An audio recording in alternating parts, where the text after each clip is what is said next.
Tim Karlberk. I'm with August Ash, and if you came to hear about SEO and how it can be applied towards Drupal, you're in the right place. Has anybody here, has anybody ever worked on an SEO involved project, either applying it yourself or as a developer implemented things on behalf of an SEO team? So 7 or 8. Okay. And before we get started, I'm curious to know the composition of the group. Who here would call themselves a developer? A little higher so I can count. So, okay. How about on the client side, like a webmaster? Maybe you have a Drupal developer and you're just here to learn more. Okay, a little bit more of those. And then maybe in some kind of business role like sales, business development. Marketing. Okay, marketing, great. Any SEO peeps? Shoot, okay. I wasn't counting on that. Now I wish I'd done more research. All right, well, hold your questions till the end then if you disagree with anything I say. Actually, I'm kidding. You guys can ask questions the whole time through. We're not really sticklers for that. So let's do introductions here.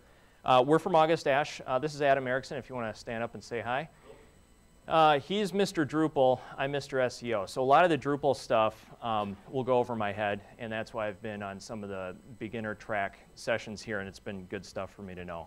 So I'm catching up, but my background is SEO, whereas Adam's is development. So he's going to jump in about halfway through here and talk about how we can actually apply some of the stuff that I'll be talking about to Drupal in specific ways. I am our client services manager at August Ash, so I manage 2 teams that are responsible for the long-term care of our clients after we launch a website. So that would include things like SEO and internet marketing, but also some smaller changes that clients can't or don't want to do on their sites after we launch them. August Ash is located in Bloomington. We have about 25 full-time employees, and we're now in our 15th year of business, which is our owner's way of saying we're 14 years old. We always like to round up to the next year. We were listed in the top 25 web development and design firms of Minneapolis and St. Paul. And our core strengths there are listed. Web design is what we're probably most known for and still makes up the lion's share of work that we do. Within that, we do a lot of e-commerce design and development, mobile web development, SEO, which is why we're here. And under that SEO umbrella, we do pay-per-click management, email marketing, and a little bit of social media guidance. I won't be talking a lot about social media.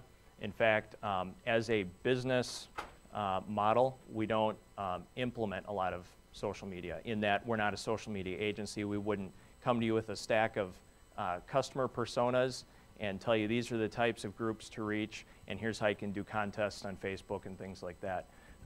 Pardon me. Where our strength is in integrating social media, so getting links on the site, making sure that content is shareable, and things like that, and we'll talk about that. So, so at the end, we're going to have plenty of time for questions and answers. Feel free to jump in. Just before that, Adam's going to do his part, and before Adam, I'm working backwards here, am going to talk about SEO. Before I do that, though, I prepared a quick other section of slides here just to give you a background on SEO. This shouldn't take, oh, there's my, my username for Twitter. Shouldn't take a long time, but I wanted to get into the history of SEO and what is SEO, okay? So some people say SEO is an acronym for 3 separate words. Perhaps. Others say it's a word and not an acronym at all. It's pronounced SEO or SEO, if you will. The sad truth is we may never know the answer to that. Bear with me, we're almost done.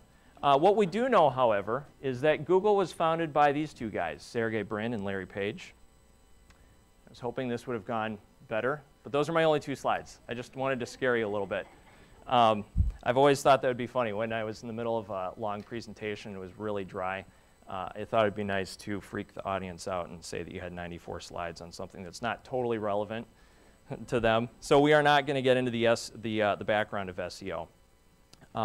However, we are going to talk about some of the abstract things that are not strictly web development things, okay? And we are going to get to that, so just bear with me. Does anybody think that they have a pretty good understanding of how SEO works? And I'm not going to quiz you on it or call you on it, but it's just so I know who I'm talking to. In terms of how sites rank better, what makes a site optimized. Does anybody feel like they would give themselves an A or a B? Good. Okay. How about a C? Okay. And who thinks that they don't know pretty much anything about it, or what they do know is maybe out of date, and they're here to find out what's happening these days for SEO? A few people, good. All right. At August Ash, our SEO philosophy is that, and these, I promise, just happen to all start with M. I didn't work for 20 minutes trying to come up with a third one that started with M. It just kind of worked out that way. But we think that SEO should be meaningful in that if you want to get more traffic to the site, that's good. I think everybody wants that. But it should also have a purpose, and you should know what you want to do with that traffic, which might sound like an obvious thing to say, but if anybody was in Josh Becerra's session yesterday on conversions, he did a good job of addressing that. Was anybody in that? I saw a few of you there. He did a good job of visualizing the funnel. At the top of the funnel, the biggest part you have SEO, and that goes into getting more traffic to the site. And then as you work your way down, that conversion is right at the bottom. And a conversion, if you're not familiar with that term, is converting web visitors into something more, whether it's a buyer, if you're an e-commerce site, a donor, if you're a not-for-profit, a subscriber to something. There could be a lot of different conversions. And he talked all about the bottom part of that funnel. Today we're going to talk about the top part of the funnel, which is how do you get more visitors onto the site.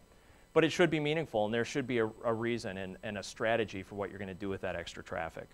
It should be measurable. We'll talk a little bit about Google Analytics and how to use that better. And it should be manageable. That's something that we as August Ash talk about with our clients. Some of our clients have the bandwidth and the interest, and they want to do SEO on their own, but they need to get set up on the right track, and we can do that. Others don't want to have anything to do with it at all, and we're happy to do that for them too and charge for it. A very reasonable fee. Can we edit that one out, just in case our owner hears that? So who influences a site's SEO? This is important because this is a conversation we have with our clients a lot, and if you're ever going to try SEO on your own, or if you're a developer, it's good to know that you can't do everything on your own. And depending on where you're coming from, that's either good news or bad news, or it's something that you already knew. But almost all of the factors of SEO are influenced by one of these three categories. There's that first one, partnerships. There are some things that you have to do collaboratively with the client or the owner of the website. New content, for example. If you're a developer and your client is coming to you and asking you to write new blogs for them, go for it. Charge them by the hour, but let them know that the result is not going to be potent. It's not going to be good. There are some things like content that you're going to have to get from the client. There are other things that you as an expert, and when I say you, I mean if you are an SEO person or if you're a developer with some SEO background, can do on your own. And those would include things like looking at the canonicalization of a website. We'll talk about that. Just making sure that everything on the site can be indexed and is visible to Google. There are some things that you won't have to run by the client. And then there are other things that you can't control at all, like the past. If you inherit a website or a client comes to you with a website that maybe they just bought the domain a year ago, but 5 years ago that domain was being used to sell prescription drugs out of Canada. Google may have not necessarily blacklisted, but may not have a lot of trust in that domain. And that's something that you're going to face as a very steep uphill battle as you do your SEO work. And sometimes you have to assess the value of working with a domain that has a bad history. Again, this might be obvious, but it's very important and worth restating that Google can only be as successful as its SERPs, search engine result pages, which we're looking at an example of here, are useful. So let me say that again. Google can only be as successful as these results are useful to people like us. That's why a lot of us use Google instead of Bing or Yahoo, and I don't have anything against them. it's one of the reasons we use Google. Another reason is it's absorbed pretty much all of the other parts of the web, so it's just easy, and it's there in front of us. But the fact is, we do trust these results a lot, don't we? I mean, most of us are going to click on the first 2 or 3 results there, or certainly the first page. I don't remember the last time that I did a search for something and didn't click anything on the first 2 or 3 pages, but found it on the 3rd page. So that's why Google is going to reward sites for being useful.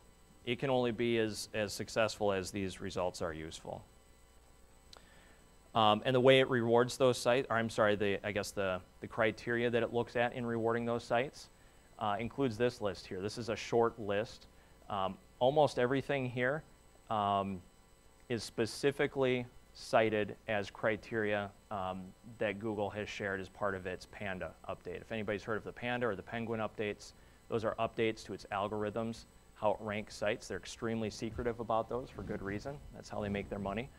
But some things that we do know when it comes to content is that Google likes to see lots of it and wants to know that all of that content is original. There are a few exceptions. I mean, certainly if you're a news organization, you're going to be quoting other sources that are online. But for the most part, it wants to see duplicate content. Wants to see a low percentage of boilerplate content. That would be things that maybe a block of text that appears on every page across a whole website. And again, there are exceptions where that's going to be handy, like an address or a phone number. If you're going to have ads on there, make sure that they're relevant. Again, that's something where, as a human, you would want those ads to be relevant. High click-through rates. A click-through rate in this case is, Google knows which of the results on its search engine results pages are being clicked on. Whether or not you're tracking them in Google Analytics, Google knows. And it's going to reward the sites that it sees other users clicking through to more. And a low bounce rate. Bounce rate, for those of you who don't know, is the percentage of one-page visits. That's my definition. And really, it's wherever they land on your site, whether it's a home page, another landing page. If they land on that page, they look at it, and bounce back out, that's a bounce. And you generally want fewer of those. 2 questions. What is considered a low bounce rate? What's a medium, what's a high? Yep, good question. I've been asked that. I'm sorry? Or is it relative? It is relative. Yeah, I know. That's probably what all the speakers say. But I would say it's, to be a little more useful, it is relative, I think, more by industry and types of sites. If you're landing on a product page that has very specific information, pricing and all of that, you want to convert those, and so that you would definitely want a higher bounce rate. When you're looking at contact pages, we can safely assume that somebody was just coming there to get your phone number, directions to your office, and it's not as much a concern if that page has a high bounce rate. I would say, if you have a bounce rate that's under 30, 40%, you're doing very well. And that's almost, I would say, across most industries. What were you going to ask?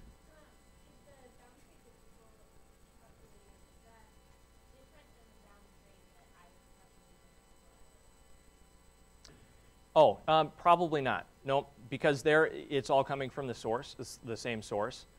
We don't know, how Google is getting its data. I would have to assume that it's going to be the same exact formula. Did I answer that? I mean, Google will define a bounce the same way to itself as it does within analytics.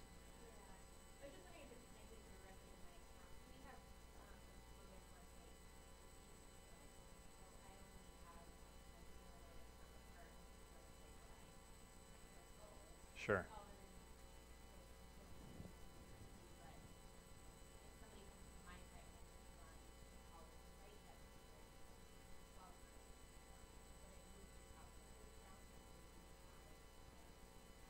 Sure. I'm wondering if that would affect.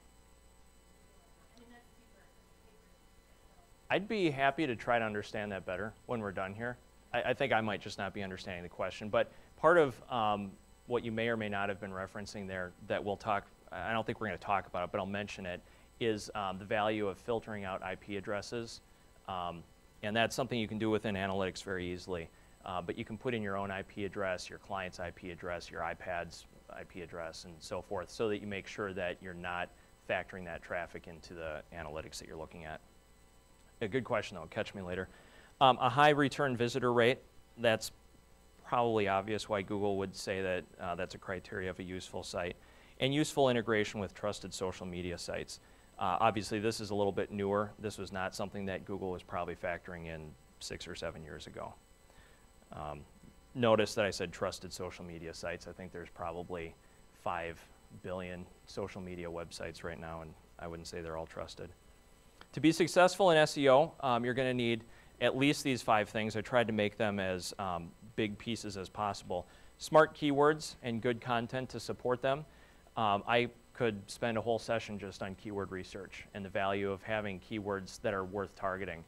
I will say this, if you are a developer or an SEO and a client comes to you and you start talking about targeting keywords and they say, well, I'm an electrician and I work out of Maple Grove and I serve the northwest suburbs, so let's try to be found for electricians in Maple Grove. That's not keyword research. That's the client's idea of what people are searching for, and he or she might be right, but there are a lot of other really valuable keywords that that person didn't come up with that people are also searching for that are going to be less competitive. And that's a strategy that's probably not unique to my team, but one that we've used for years and works very well. And it's this idea of, Eric, our owner, likes to game, and he likes to use military references. He thinks of it, instead of trying to capture this one big hill that everybody's going after, work on these other smaller and medium-sized hills around that nobody's paying attention to. And there's a lot of traffic to be captured for those other keywords. A site that makes adding content simple and easy. That's why we're at Drupal Camp. That's why we like Drupal. Easy site navigation. This is something that, just like a lot of other arts, is much easier said than done. Nathaniel Hawthorne, the author, once said that easy reading is hard writing. And it's the same way with development and navigation. Oops, sorry, got a little anxious there. Reliable and flexible analytics. Again, we'll talk about Google Analytics. That's the platform that we use almost exclusively, not because we have a vested interest in it. Other than that, it's easy. It's easy to teach our clients. It's free, and it lets us do just about everything that we want to for analytics. And then give the ability for users to share content. Again, making your content portable. One of the modules that Adam's going to talk about is the Add This module, I believe. Yeah, we're just going to talk about it real quick. But you've probably seen those menu of options at the bottom of, say, a blog post where you can tweet about it, share it on Facebook, email it, do one of 90 other things as well. Print it, if you want to print off the internet. Worked with a guy who used to have our receptionist print off all of his emails every day. He was a dinosaur. It was a bummer that my office was next to him, because every morning it's like, Tim, how does the internet work? So, at any rate, 5 ways that you as developers, if you're a developer, can support SEO efforts. This is coming from an SEO. So, I thought, what are some of the things I most often go to developers and make sure that we're going to have built into a new website? We want to make sure that you can customize page titles and meta descriptions. Those are 2 of the meta tags that are found on most pages.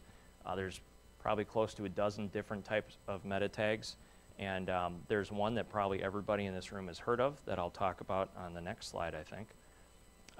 Number 2, design a clear, easy path for visitors to convert. Again, Josh did a good job of touching on that yesterday. Provide indexing instructions to search engines, and this is part of what would fall under that category of canonicalization, which is a word that I spent about 2 weeks practicing how to say. I now need to look up what it means, but I know how to say it. No, what it means is essentially a way of making sure Google knows which versions of your content, a lot of it having to do with URLs, it should serve in its index and serve in its results. A good example would be if you're an e-commerce site and you have a product page, making sure that that product page doesn't have 4 versions.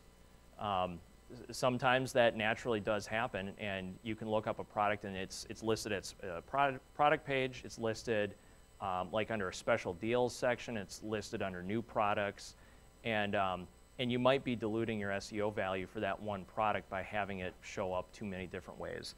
And there are some ways to fix that. Test and retest to ensure that links and forms on the site work. And that's something that you as developers are doing already for other reasons, but it can't be overstated for SEO purposes. If the client, there's a lot of stuff that you're testing to make sure that works well at the time that the site goes live, but the one thing that the client's probably going to be focused the most on, if it's a big part of their business and generating new leads, is the contact form. So never overlook that, and never think that once or maybe twice is enough to test it. I would say after the site's live and it's set up to direct to whoever on the client side is going to be getting those forms, make sure that that works. There's nothing worse than hearing from a client 3 months after the site's been live that, yeah, we like the look of the site, but nobody's contacting us, and we thought we'd be doing more business through it. And so you as the developer think, well, we should just test it, and you find out that it's not working. It hasn't happened to us, but I've heard that that's happened. And then make sure that installing analytics tracking code has been done across the whole site. And I think we may have a module that makes that easy where you just plug in the UA number. So 4 things to avoid, like the plague. Keyword stuffing. You've probably seen this on websites. We had a joke at August Ash years ago when we were not policing ourselves on this well enough. And it's easy to fall into this pattern. I mean, once you know how to optimize the site for keywords, if you don't restrain yourself, you'll find that you've accidentally stuffed for keywords. A good example of how this would look if you're a Minneapolis web design company like we are, you go to the home page and it says, welcome to August Ash, a Minneapolis web design company. If you need web design in Minneapolis, seek us out. Our Minneapolis web designers would be happy to help you. It never was that bad, but I've seen some sites that are at least that bad. And a good litmus test is to try to read it as just a normal human being who doesn't care how well you rank for something, and ask yourself, how natural does this sound? I've been asked what's the magic number for keyword repetition on a page, and I don't think there is one, but I would say 3 to 4, maybe 5, depending on how much content is there. But make sure that it's not all within these 2 paragraphs of text. There are way better places to put it than within the body of the text. Things like H1 tags, page titles for sure, navigation if it makes sense there, maybe the footer.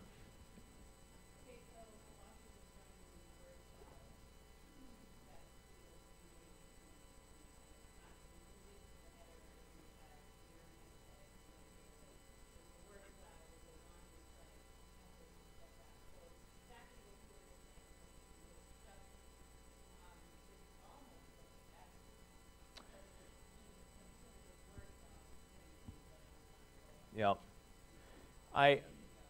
I knew he was wrong when you mentioned that he was your boss. Bosses mean very well, and they give us jobs, and we're very thankful for them, but if they don't have a background in SEO, it's very easy to latch on to one metric because bosses, for good reason, love things that can be measured, which is why we can't get into it, but anybody who does SEO should really value and spend some time on their reporting.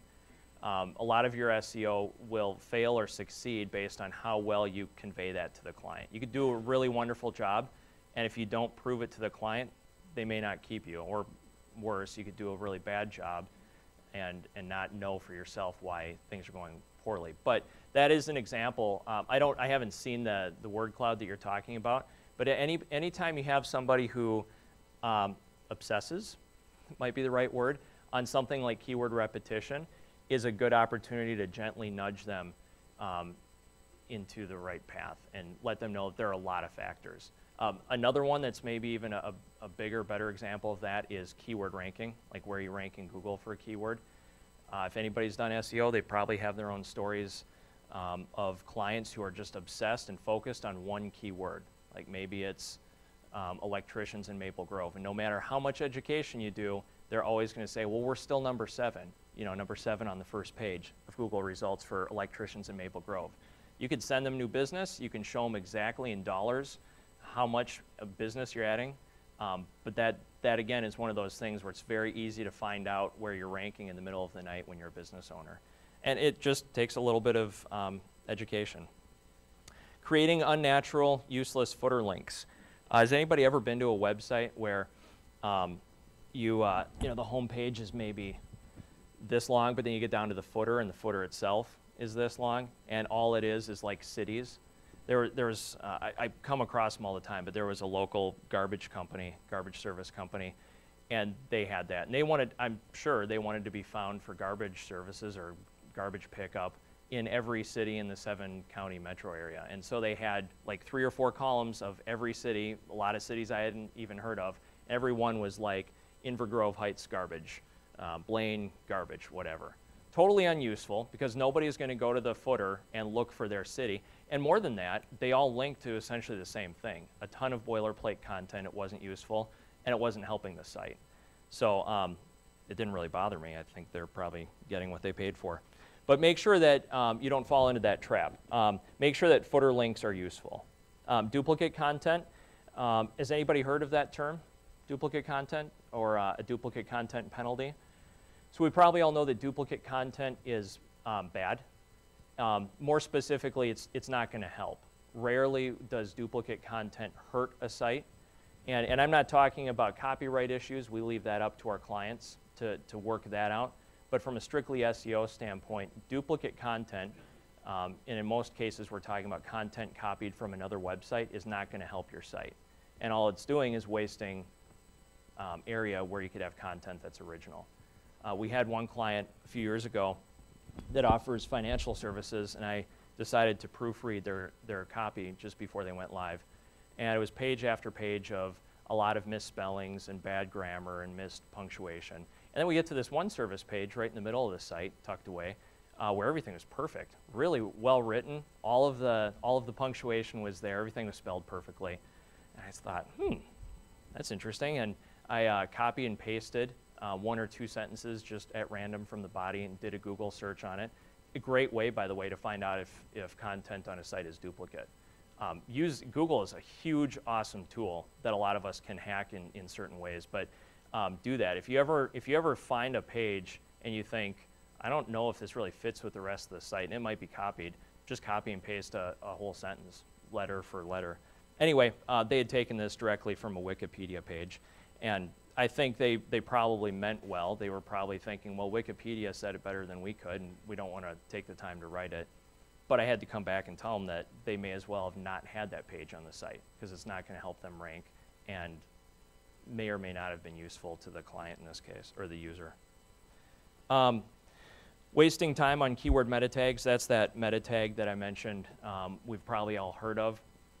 This could be labeled as a myth if you hear anybody say, if you optimize the site, for example, and the client comes back and they say, well, I had this other firm look at it, and they said you guys didn't optimize any meta keyword tags. You can call out that other firm because that's kind of a carnival trick. Keyword meta tags don't help. Google, I mean, we assumed this for a long time, and Google finally came out like 2 years ago and said we don't use them as indicators at all. Because, I mean, if you're familiar with how it works, it's this meta, or how it was supposed to have worked. It's a meta tag, kind of like the meta description or the location or other things like that, where you could just put in as many keywords as you wanted. And if you wanted to, you could put in, I don't know, TV show names, pop star names, and in theory, the idea was, oh, we're going to get tons of traffic to our site for Britney Spears, even though we sell plumbing hardware, and it's going to work. Obviously, there's a lot of problems with that, but it never did work because anybody could do that, and it doesn't ultimately make a website useful. So I won't show you examples of this. I want to leave some. How are we doing on time? All right, I got to speed it up. I won't show you examples, but maybe jot these down, or look for these in the notes later and go back to these. But make sure you have Google Analytics installed on your site, or a comparable analytics platform. Like I said earlier, we really like Google Analytics. But look at these things. If you have a site search option within the site, somebody can land on the home page and do a search for products or whatever. I think within Drupal, that's probably a report that you can look at, but I like the way it shows up in analytics as well. Create and track goals. A good example of a goal would be somebody filling out a contact form. And what's nice about this, sure, you can check, see how many people have filled out those forms if you're the client, because you're going to receive those emails. But you can apply these goals, or if you have it set up as a custom segment, you can also do that way, number 5. You can apply those to reports and look at any data in Google Analytics just for that specific goal. And that's helpful if you want to say, okay, well, we got 1,000 visits last week. Of those, we had 19 conversions. 19 people wanted more information on a product. What was different about those 19, if anything? Did they come to us more from a certain source? Was it disproportionate what keywords they used to get to us? Did it all come from paid traffic, like AdWords, as opposed to organic? That's where tracking goals can be really helpful in analytics. Use event tracking where necessary. We don't have a lot of opportunities to use it, but it's super cool when you do. Analytics by default will track any URL that goes to another URL within your website. Event tracking can be used for stuff that doesn't fall under that umbrella. An example would be clicking on your Facebook link to go off to your Facebook page. You can't track that in analytics straight out of the box, but if you set up some event tracking and put the code on that link, you can measure that, and you can measure it as a goal if you want. And then we talked about filtering IP. Oops, I didn't type that in right, but filtering IP addresses from your results. All right, some 3 extra credit tips I'm going to zip through real fast. Google authorship tags. We started using this recently. What I like about this, you guys have probably seen these in Google results, right? Has anybody seen it's different in that you see the photo of whoever wrote that. That's the author. And then you can also click, and I don't know if Google's still doing this, but you at one point used to be able to click right through to the Google Plus page for that person. I think those are 2 separate links. If you click on by Tim Karlberk, it'll take you to a list of other blogs I wrote. And if you click on the Google circles, that'll take you to my profile. Why this is nice, not just for vanity's sake, which is really nice, but it's also, more importantly, it's about click-through rate. I haven't seen a lot of studies, but I'm just going to trust until we see them that having a photo next to your result, with all other things being equal, is going to give you a better chance of getting a click-through on the SERP as opposed to just a standard search result. All right, there's one. Try to integrate design and content. That might sound like an obvious or easy thing to do. This is an example of a site that we came across a little while ago. We didn't build this one. And the URL for that site will be in the notes. But what's nice about it, and what this screenshot can't really show here, is that the design is very image heavy. It's all about how cool the site looks, and there's images of products. But there's a ton of indexable, which is a word that I don't think exists but should exist, indexable content, meaning that Google can look at just this page and grab a bunch of content from it that you aren't seeing right away. And we're not talking about tricky, like how do we game the system, but if this were a live site, if you just hover over any of these, a slider, probably the wrong term, sorry, but a little box of text is going to pop up here. All of that's indexable. You can select it. That has good keywords in it. I don't know about this slider here, but there's a slideshow. And all of this text is indexable, even though it's part of the image. So check out that site. There are other sites like that too. As a rule, if you can select something with your mouse on the screen, Google's going to know about it, unless the site went out of its way to not make it spiderable or indexable. And that's a good thing. The more of that content that you could select and potentially copy and paste, the more that's going to show up in Google. Test and improve calls to action. Again, if you were in Josh's conversion session yesterday, he talked about A/B testing. This is an example that we did on our website. Both of those orange buttons, which are on our home, actually most of the pages of our site, both go to the same contact form. And we did this as an experiment to see which one would get more traffic. This one right here is the one that we had always had. This is at the top of our sidebar. And then we added this smaller button with different verbiage in the top corner of the site up in the header. And right away found that we had twice as many clicks on the top one than we were getting on the bottom one.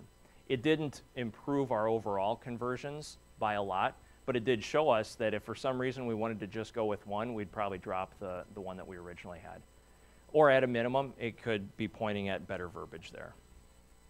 Other important things that I'm not going to get into, but if you want to ask questions after the session, or email me, or find me on Twitter, I'd be happy to talk about these. These are all really important too. Email list integration. We love MailChimp, but you can use Constant Contact or whatever. But make sure that people can sign up for your email list if you have one. Accommodating your pay-per-click efforts on site. We could talk about landing pages and what makes a textbook perfect landing page. Better integration of your social media, the value of heat mapping. Has anybody ever heat mapped, used a heat mapping tool like Crazy Egg? Anybody use Crazy Egg? What did you use? Okay, that's because they didn't call it Crazy Egg. Yeah, that's cool. And for the record, I don't love Crazy Egg. It's simple and it's really cheap. But it is handy, and it can show you some things that Google Analytics won't right out of the box. Internal linking, how much is enough? How much is too much? That's very similar to keywords and keyword repetition. What do you do with your 404 page? I've seen some pretty awful 404 pages where it feels like you just reached the end of the internet and there's nothing more and you may as well throw away your computer. But then there are some other really good ones where they get totally off topic and they had like a Foreigner music video on there. And then your contact form results and moving beyond meh. I don't even know what I meant by that. So if anybody knows what I meant by that last bullet point, please contact me. I should probably straighten that out before the next one I do. All right, and with that, I'm going to introduce Adam Erickson, and he's going to walk through some examples here. And I think I know we've put together a very basic Drupal site of our own. Mike, or otherwise I can stand here and talk to you. Go ahead. Closer.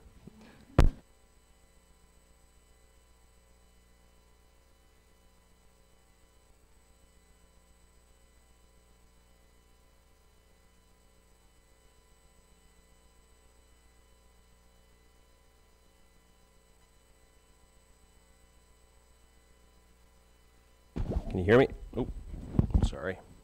All right, just going to help a little bit here with some examples. Couple slides here, some things that we're going to look at. One thing within Drupal, one thing that's difficult to work with when you're optimizing sites in Drupal, maybe that's not apparent right away, is optimizing a view. How many people here are familiar with what views can do and the difficulties it can become? Okay, so I'm gonna give an example of this. I do have it pulled up, but these are just some of the bullet points I want to cover.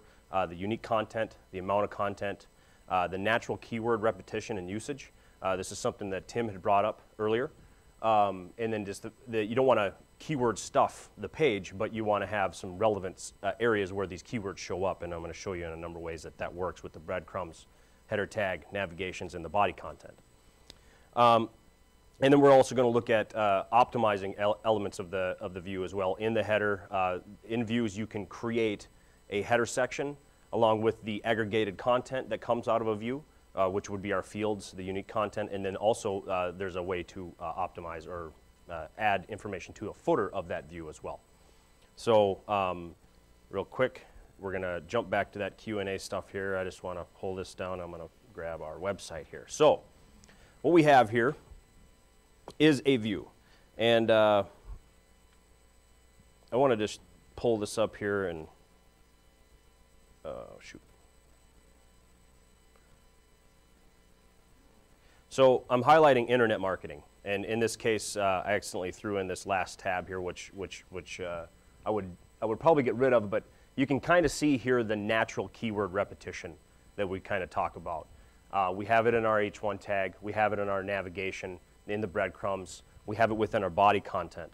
So this is how you can accomplish addressing these keywords that you're looking to hit inside of a page just naturally. So these are the things to try to use as best practices with your content inside of a page. So what we're looking at here is an actual view, a rendered view in Drupal. Right here we have our aggregated content, the two options that come in. That this view is just basically saying, let's grab our case studies and then just basically put them in a list. And one thing about this view is you'll notice that we have the Professional Education Pal, a case study there, and then there's a brief summary. This summary does not exist on the actual page itself, but it does exist within the content you edit in Drupal. We use this as a separate field to pull into the aggregated view, so that way you do not have or run into duplicate content. You have something a little bit more unique coming back from the original view. So I'm just going to do a quick login here and show you how you can optimize this view. For instance, let's see, I can't see the little gear here.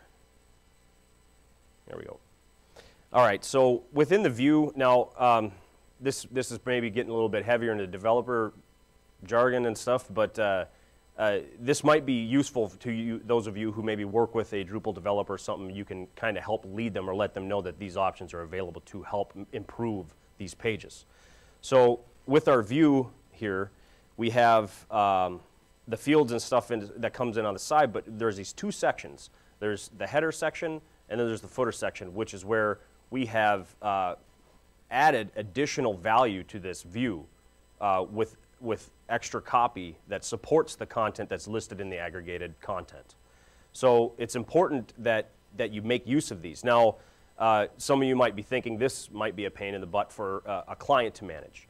There are ways to work around this. There's actually a way to grab node content, specific node content, or a block, and inject it into these header and footer views, or parts of the header and footer. So there are ways to improve that so that a client doesn't have to come in and dig in the view to look at this. There are ways to get around that, so that's important to note. But it's good to make use of these things, because that's one, obviously, that's your standard page content. You have your title and your body copy, and then you have, with modules, you have ways of adding page or metadata, like your page title metadata, and then your descriptions. So within a view, you don't necessarily get that stuff, and there are ways to do that. So that's kind of one thing we wanted to point out.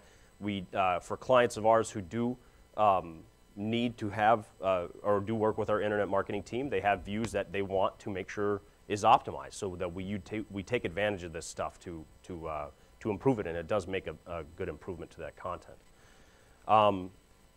So I just want to, one other couple quick things here I want to look at is just look at some modules that we use on a regular basis to assist with internet marketing and Drupal.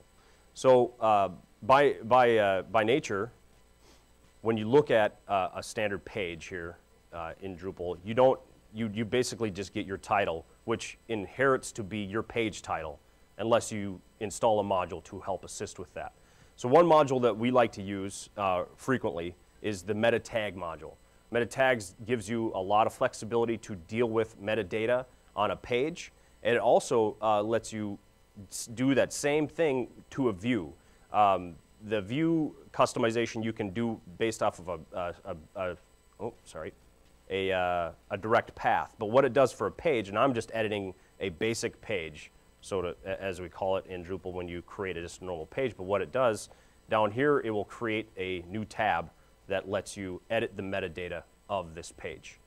There you can take, and you'll see that we have some tokens that are thrown in here. So basically it's just taking the standard page title and the site name and using it in this section, but you can put whatever you would like in there. You can actually grab other tokens and use them if you have other ways or other fields in here that you want to use.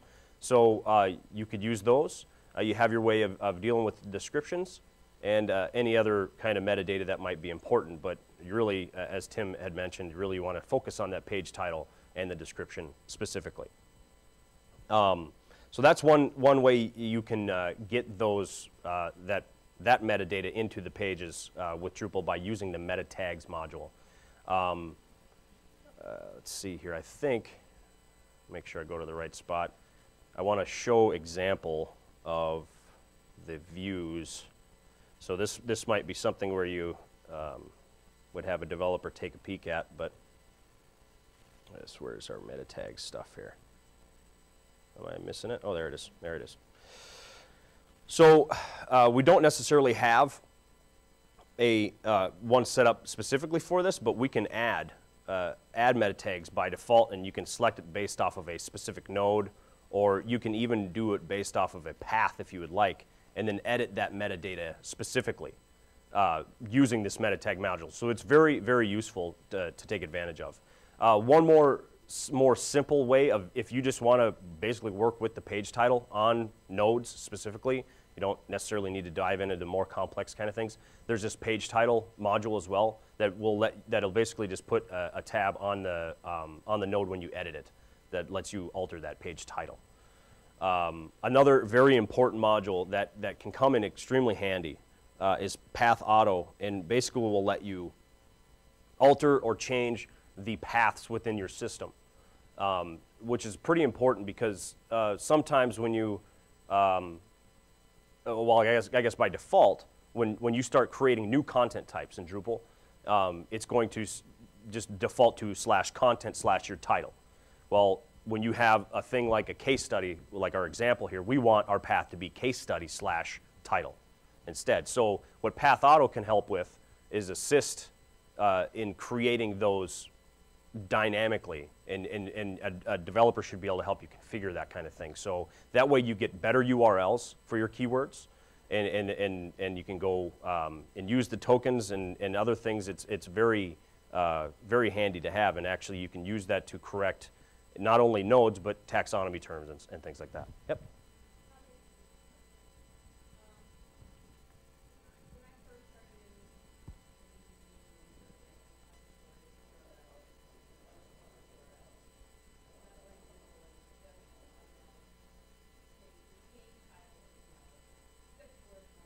Mm-hmm. Yeah.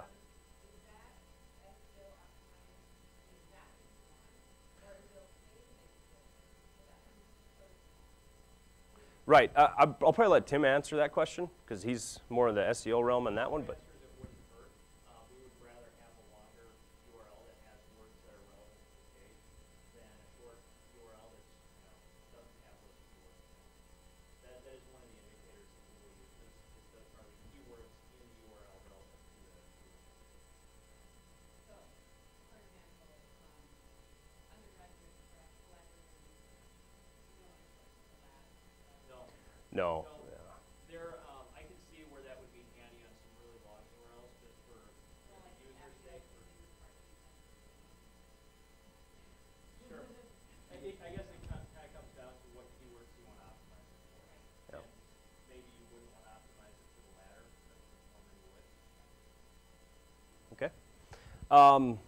So yeah, so take advantage of the Path Auto module, which basically lets you edit the URL aliases. And actually, I will just give you a quick preview of that and how you deal with that sort of thing. So you would edit that in the patterns here. This, as you can see, I've actually created one here for our case studies. I've made it so that any case studies that we publish are going to be located at internet marketing /case study / our title. That way we get a little bit more of that repetition that also gets injected into the URL for each one of those when you actually look at the node itself. Another handy module, and there are several that help deal with this. This is one that I've used a couple times, is the crumbs module. The early version of this, the 1.0 version, basically deals with nodes specifically. The 2.0 version is now letting you deal with taxonomy terms and entity types and those kind of things. So you can help those things.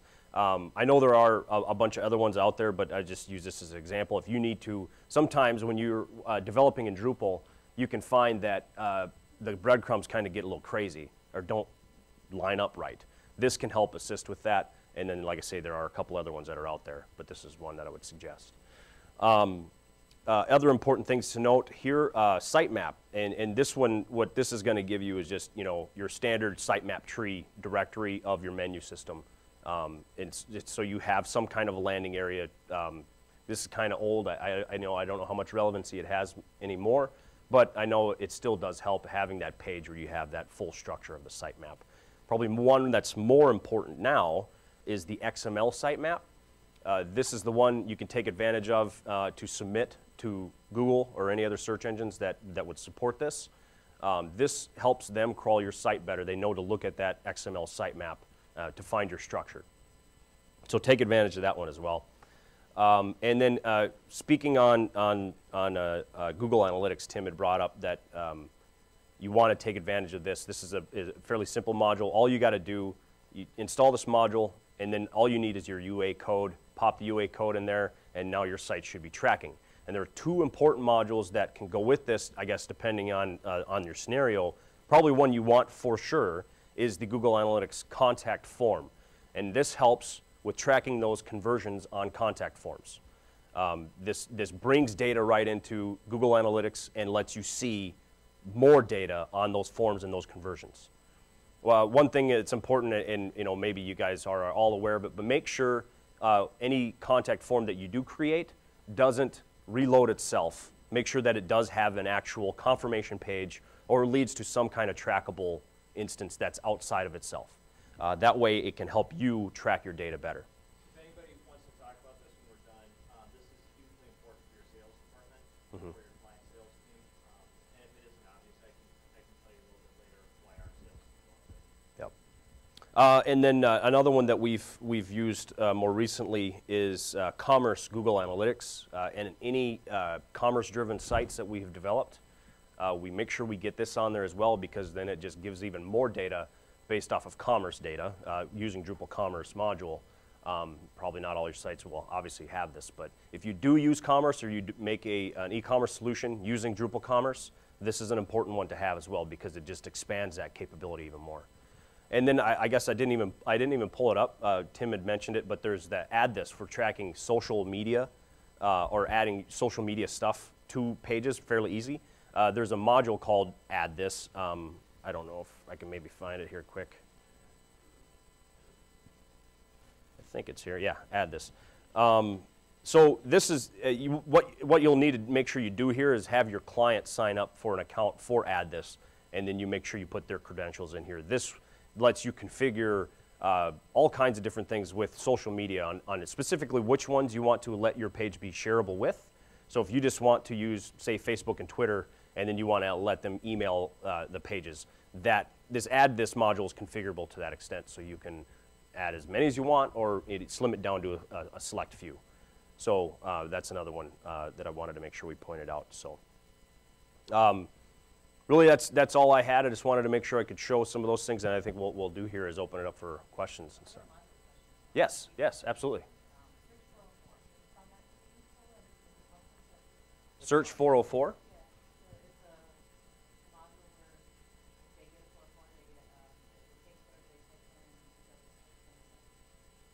Oh yeah, that might be a handy module. A lot of times, what we'll do if that's a request that they want to add some data to that, what we'll do is we'll configure that 404 page. We might make the 404 page itself a view, and then have your 404 anything that is a 404 redirect to that view, and that view renders content maybe based off of who knows. I mean, it's kind of what's important about a 404 page is that you do kind of get some context from your client to know what they kind of would like to steer people towards if they end up to the wrong spot. What's important, obviously you want to look at their things, that what they're trying to convert and what they're trying to get people to see, so you can get them back into that.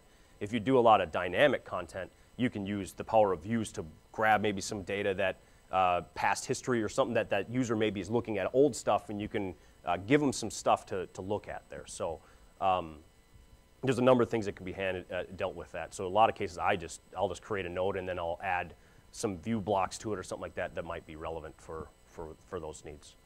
So okay, might have to check that out.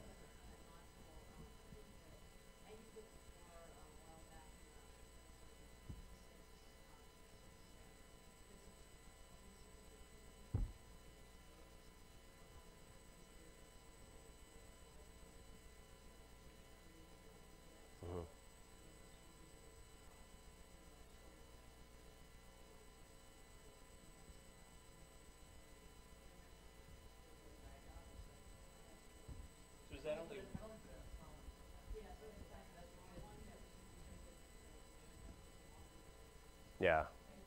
Does that And that's only when come into effect when they've done a search that doesn't return any results? Your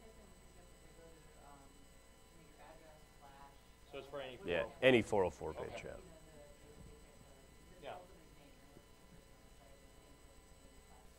Mm-hmm. Yeah. Yep.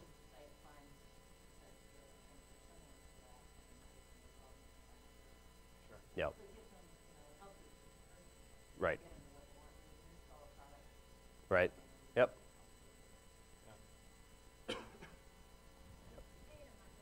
Mm-hmm.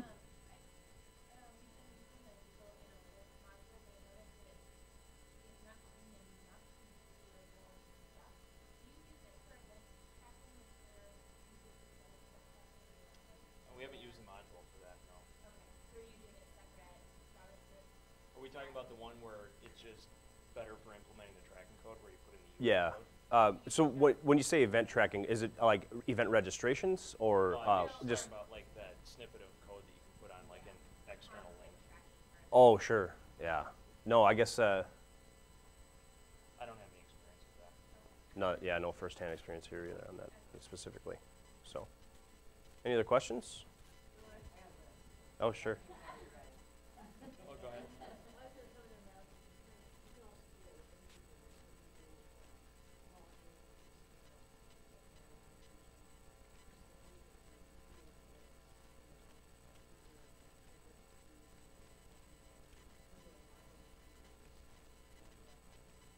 Yeah, that's very true.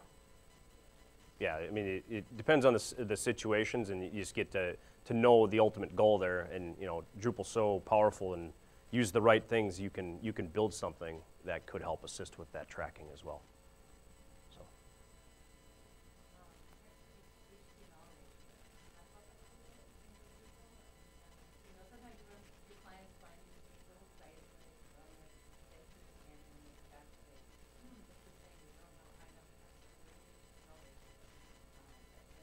Unless you have an answer, I think she stumped the chump. 'Cause I don't Me? know. Yeah. I would say that sounds like I want to give them the benefit of the doubt, but there are a lot of metrics out there that are proprietary and almost kind of made up. HubSpot used to be an offender of that. Years ago, they had the HubSpot grader report, and they would give you like a number out of 100, and some of it was stuff that really is not a factor. Even at that time, wasn't a big factor.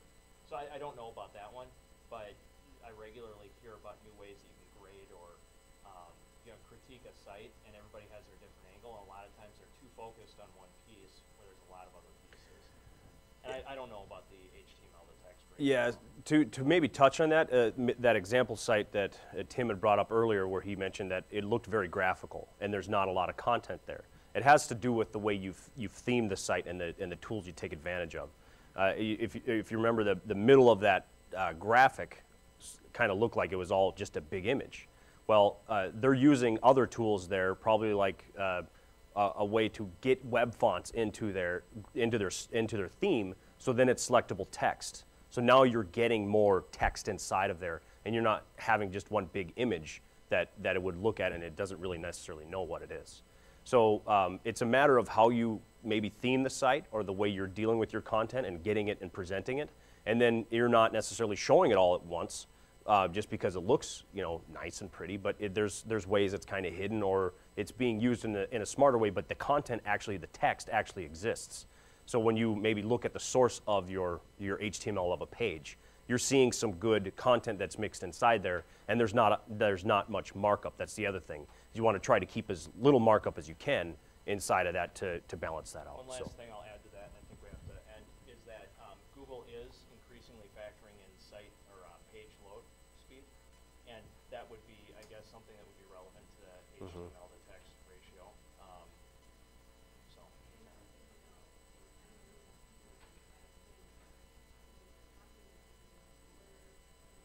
Sure. Yeah. Yeah, that's important to make sure that clients understand that they do their editing inside of the editor and not copy pasting. That way they don't get extra markup. If it's a short one, sure.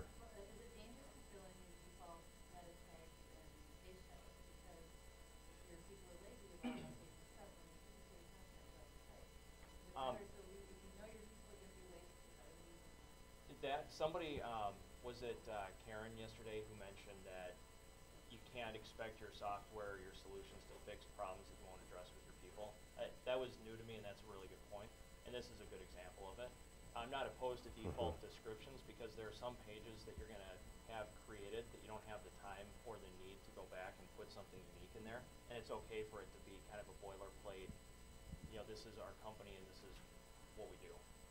So as long as you do both, I mean, the default is a safety net, but have your people know that it is important to have unique content for each meta tags. Great. So if you guys do have questions, catch one of us here afterwards. We'll be around for a few minutes. Thanks for coming. Thank you.